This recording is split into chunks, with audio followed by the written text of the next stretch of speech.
My message is simple. No matter how powerful you are, no matter how much money you think you may have, no one is above the law. And it is my responsibility and my duty and my job to enforce it. The law is both powerful and fragile. And today in court, we will prove our case. I thank you all for being here. And again, justice will prevail. Thank you. The Attorney General out of New York, Letitia James, her case is getting crazier and crazier. Let's check out the details from the guy who basically got this whole ball rolling. This week we spoke to the man who dug up all the dirt on Tish James and just the incredible hypocrisy of the New York Attorney General that went after Trump for nothing and has all this filth on her. Forensic accountant, former felon turned FBI good guy Sam Antar, an interview that has gone globally viral. The president shared it on his social media, and tonight Sam Antar is back on set with us. Updates on this bombshell investigation. Sam, good to have you back on. Major update. I mean, obviously, the story is huge because people, they have some kind of way of feeling about this woman, especially after what she tried to do to the now president of the United States. But let's talk about the Brooklyn residence. She bought this about 25 years ago. You exposed last week the certificate of occupancy shows it's a 5-unit property. She posed it as a 4 in a manner to get probably better interest rates, to get a better deal for herself, which of course is fraud. Since then, we've had 2 formal complaints filed against the property, claiming that the occupancy certificate doesn't match what it actually is. And the New York City Department of Building has now verified that. Is that right? New York tell City us about that. Sorry. Go ahead. In New York, This is a prime case of the old saying where it says people in glass houses shouldn't throw stones. How are you going to sit up there and be trying to go after people legally when clearly your house isn't clean, when you got skeletons in your own closet? It reeks of hypocrisy, let alone criminality. But what are your thoughts on this? Do you think she was justified in going after Trump initially, or do you think that this was all all these cases that were going after him were just in an attempt to keep him from running for president? Let me know. Comment down below. New York City Department of Buildings has verified that it is 5 units, the same 5 units that it's always said it was. Now, on top of that, the electric meters to the building, there are 6, 1 for common areas, one for each apartment, still 5, another verification. Yeah. And also now the tenants are starting to complain. They feel empowered by what's happening. Just 2 days after, 2 days after William Pulte's referral letter to the, head of the department, to the head of the Department of Justice, 2 tenants complained about peeling paint in their apartments. The paint is flaking faster than the credibility. In other words, I think he's just referencing that it's clearly not her living there, that there are other people. There's mountains of evidence to prove that she doesn't live there and that there are other tenants living there. New York, you have to every 3rd year you have to paint an apartment. Evidently she didn't. Otherwise, I had never seen flaking paint. I live in New York. I didn't pay. My landlord didn't pay my apartment for 6 years, and I didn't get taking it on all ends now. I mean, we reached out to the DOJ over the status of this criminal referral, because this has been referred to the DOJ by another agency, a criminal referral on the New York Attorney General for this fraud. They said they're not going to respond on a current criminal referral. They're not going to give us an update on that. But mortgage fraud, pretty serious crime. That's up to 30 years in prison, up to $1 million in fines. Obviously, I don't think she's going to go away for any amount of time. No, if she does do any kind of time, and that's a big if, it definitely won't be that much time. Not even close to that. What are your thoughts? Never anywhere close to that. But we're dealing with crimes that could lock her up. Yes, absolutely. And the statute of limitations hasn't told on most of her crimes, so she's in deep trouble. It's something else. Looking at this thing, what you see as far as what you dug up, I mean, if all of that, if they push all that onto her, what do you think happens to Tish James? I mean, is she going to stay in this position? She's going to survive this? I think that Hochul will eventually push her out and appoint a new attorney general. Push her in the out. state of New York. Yes. Probably dump the charges, but push her out of the job. Is that what you expect to Yeah, happen? no, I expect Hochul to push her out of the job.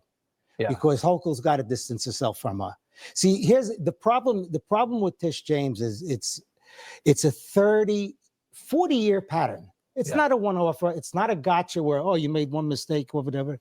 It's inexcusable what she did. Right, because let's go over every it real single quick. mortgage document Yeah. is a lie. Yeah, and Whether it's on the multiple Brooklyn properties. property or her two Virginia properties. Yeah. I mean, she Every has single multiple- she lied on all. one better yet, every single financial report she has filed with the state of New York as she was supposed to under the law since 2019 has been false. Can you?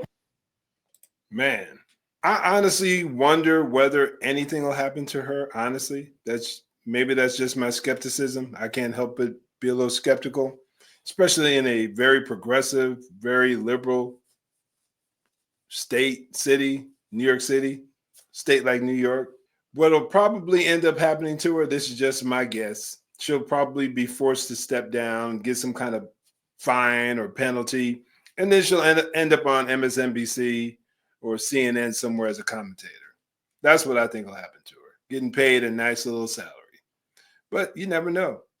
But all this rhetoric about no one's above the law that these Democrats have been pushing for years, about to bite old girl in the behind. We'll see how legit they are about that no one being above the law. Has omitted key information. I mean, I know you have a colorful past, and can you believe that this woman had the audacity to do what she did to Donald Trump, knowing what she had done in her past? I mean, that's like sociopathic. When you're doing crime, you got to keep a low profile on certain things. That's the lesson that I learned back in the day. I don't know why she thought she'd get away with this forever.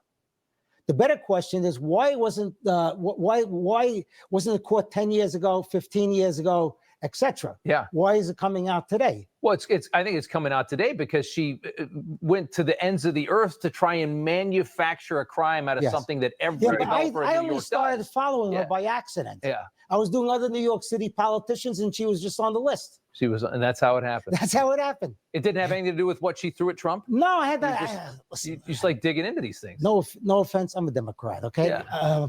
The point being is that for months, I've been writing about other subjects and other politicians. Yeah. She was just another person on the list. I didn't target her for anything.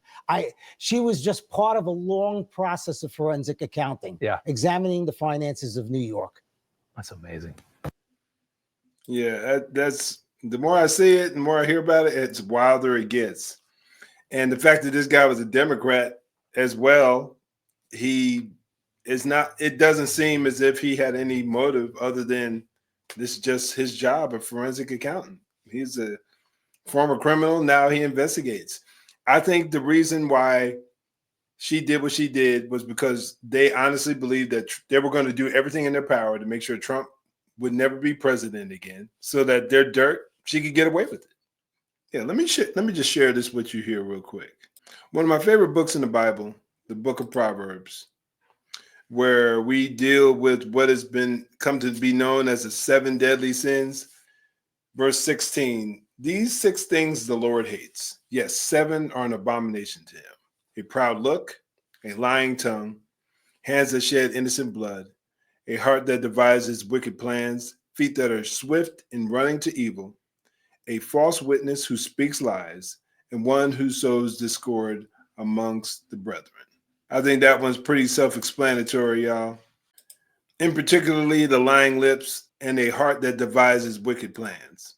So let's just keep those things in mind, y'all, as we go about living our lives. Let's live lives. Those of us who are professing Christians live lives that are honoring of God, and those who are listening who don't know him. Tomorrow's not promised, y'all. You don't know when you're going to have to stand before God and give an account for your life.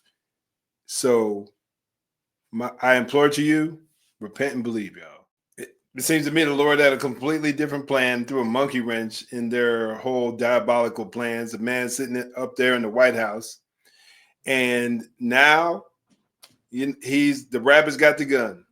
That's how it looks to me. Well, let me know what your thoughts are. Comment down below. If you appreciate my content where I discuss social, political, and pop culture issues from a biblical perspective, make sure you hit that like and subscribe button. And before you go, check out this video that I posted above. I think you'll appreciate it.